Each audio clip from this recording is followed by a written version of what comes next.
pagi, Joshua Manbata Krina, kekelengan Tuhan. Kita bersyukur jika di pagi hari ini kita boleh bangun dan kita akan melanjutkan kehidupan kita di hari ini. Sebelum kita memulai segala aktivitas kita akan merenungkan kebenaran firman Tuhan yang ada di dalam Alkitab yang menjadi bahan sepat teduh kita pada hari ini. Sebelum kita membaca dan merenungkannya, mari kita bersatu dalam doa, kita berdoa. Bapa yang baik, Allah yang kami sapa, di dalam nama Tuhan Yesus Kristus, terima kasih Bapa untuk kehidupan yang masih Kau berikan kepada kami sampai di hari ini. Dan sebentar Tuhan, kami akan mendengarkan kebenaran firman Tuhan yang ada di dalam Alkitab. Tuhan memberkati kami, menemani kami dengan Roh Kudus-Mu, dan bolehlah kiranya firman yang kami dengarkan menjadi kekuatan kepada kami untuk kami boleh terus melakukannya dalam hidup kami. Hamba-Mu yang penuh dengan keterbatasan yang akan menyampaikan kebenaran firman Tuhan, isi hati Tuhan, Engkau bersama dengan hamba-Mu agar dia boleh dapat berkata-kata sesuai dengan yang Tuhan inginkan. Di dalam nama Yesus kami berdoa, amin. Saudara yang dikasihi oleh Tuhan Yesus Kristus, firman Tuhan pada pagi hari ini diambil dari kitab 1 Korintus pasal 3 ayat 13, berbunyi demikian. Sekali kelak pekerjaan masing-masing orang akan nampak, karena hari Tuhan akan menyatakannya, sebab ia akan nampak dengan api, dan bagaimana pekerjaan masing-masing orang akan diuji oleh api itu. Saudara-saudara yang dikasihi oleh Tuhan Yesus Kristus, ketika seseorang akan membangun sebuah rumah, ia akan dihadapkan pada pertanyaan penting. Bahan apa yang digunakan untuk membangun rumah tersebut? Pertanyaan tersebut hanya bisa dijawab dengan memperhatikan dua hal. Pertama, apa tujuan rumah tersebut dibangun? Dan yang kedua, berapa banyak sumber daya yang akan digunakan untuk membangun rumah tersebut? Jika kita ingin membangun rumah yang bagus dan memiliki sumber daya, dalam hal ini uang, tenaga kerja, dan waktu yang cukup banyak, maka kita pun pasti akan menggunakan bahan-bahan yang berkualitas, membangun fondasi dari batu kali, dinding dari bata merah, dan pintu dari kayu jati. Tetapi jika kita hanya ingin membangun rumah darurat, misal karena rumah kita hancur karena gempa bumi dan sumber daya yang kita miliki itu terbatas, maka mungkin kita hanya akan membangun rumah dari anyaman bambu dan terpal sebagai atap. Menjadi pertanyaannya adalah, apabila kita ingin membangun rumah yang bagus tetapi sumber daya yang kita miliki sedikit, apakah yang akan kita lakukan? Saudara, pertanyaan di atas juga berlaku dalam hidup kita. Semua dari kita pasti ingin membangun rumah yang besar di surga, tetapi kendalanya adalah waktu kita hidup di dalam dunia ini sangatlah terbatas. Apa yang akan kita lakukan? Itu pertanyaannya. Bagaimana caranya kita boleh memiliki rumah di surga yang besar itu dengan segala keterbatasan kita di dunia ini?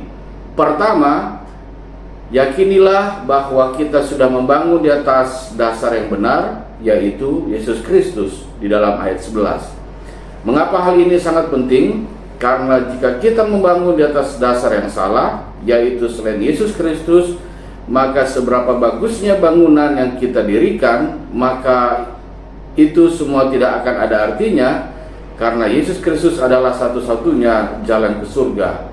Tidak ada jalan lain ke surga selain melalui Yesus Kristus, sehingga segala perbuatan baik kita, semua itu tidak akan ada artinya dan tidak ada membawa kita ke surga jika kita belum percaya kepada Yesus Kristus.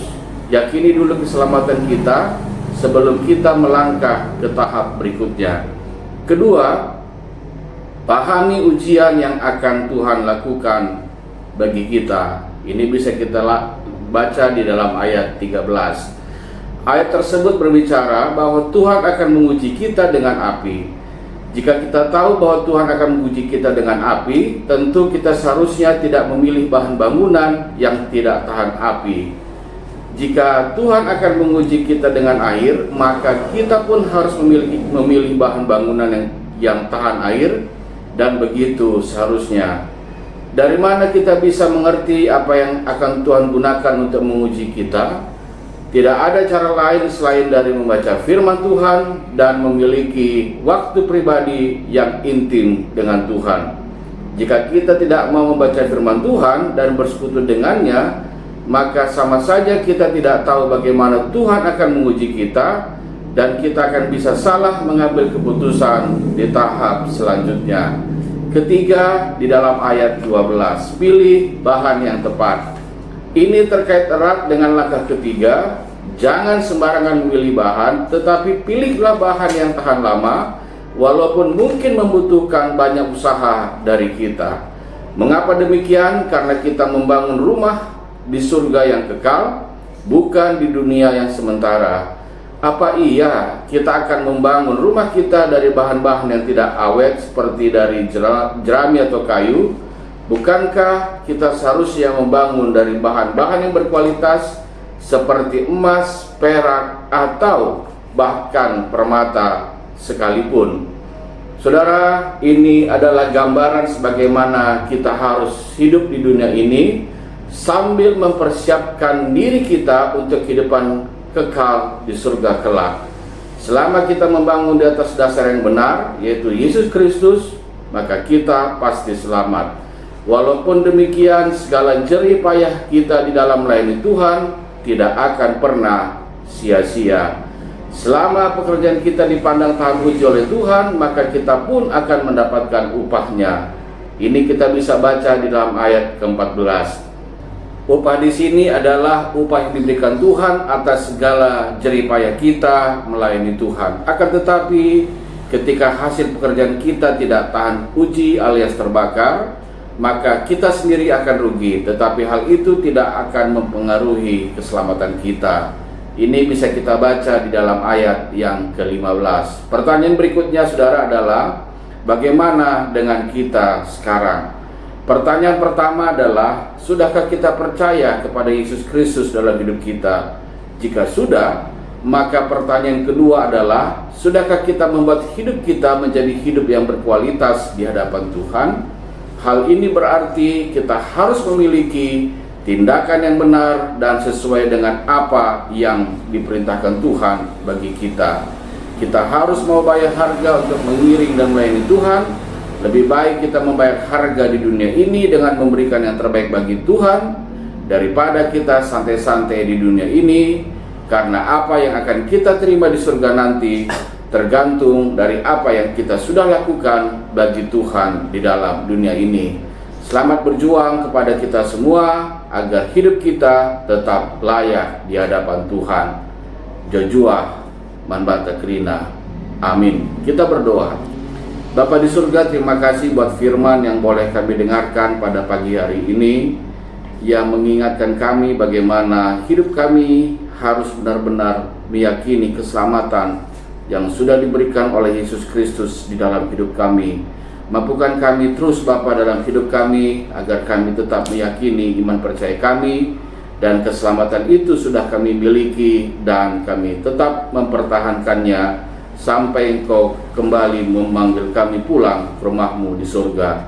Bapa di surga, pada saat ini kami ingin mendoakan untuk pelayanan GBKP Runggun Palangkaraya, khususnya kepada jemaat Tuhan yang ada di Pos PI Pangkalan Bun. Tuhan memberkati GBKP Runggun Palangkaraya di dalam pelayanan yang dilakukannya, agar semakin berkembang, semakin maju Pos PI Pangkalan Bun, sehingga nama Tuhan senantiasa dipermuliakan. Bapa di surga, sertai kami dalam melewati hari ini, berikan kami kesehatan yang cukup, sehingga di dalam kami melewati hari kami, di dalam satu hari ini, Tuhan Yesus tetap menjadi andalan di dalam kehidupan kami. Terima kasih Bapa, kami berdoa di dalam satu nama Putra-Mu yang tunggal, Tuhan Yesus Kristus, yang telah mengajar kami berdoa. Bapa kami yang di sorga, dikuduskanlah nama-Mu, datanglah kerajaan-Mu, jadilah kehendak-Mu di bumi seperti di sorga. Berikanlah kami pada hari ini makanan kami yang secukupnya, dan ampunilah kami akan segala kesalahan kami, seperti kami juga mengampuni orang yang bersalah kepada kami.